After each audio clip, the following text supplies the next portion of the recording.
যখন প্রচুর কাজ করো, তোমার কাছে মানে পর পর পর পর পর পর প্রচুর কাজ, এই প্রেশারটা ভালো লাগে নাকি মানে মাঝে মধ্যে বার্ডেন মনে হয়?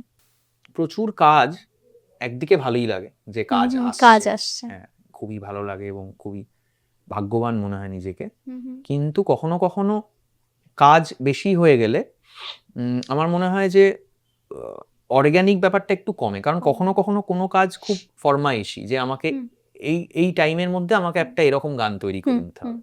তো সেইটা যদি আমি অর্গ্যানিক্যালি তৈরি করতে পারি তাহলে সেটা কাজের কোয়ালিটিটা খুবই ভালো হয়। অনেক সময় সেই সময়ই থাকে না। আমাকে এখন একটা প্রচন্ড দুঃখের গান বানাতে বলা হলো, তো আমি কি তখন গালে হাত দিয়ে বসে থাকবো যে আগামী এক সপ্তাহে আমি কোন দিন দুঃখ পাবো সেই দিন আমি গানটা তৈরি করব? ওই সময়টা এটা থাকে না, হয় না। কারণ আমাকে হয়তো দুদিনেই গানটা ডেলিভার করতে হবে।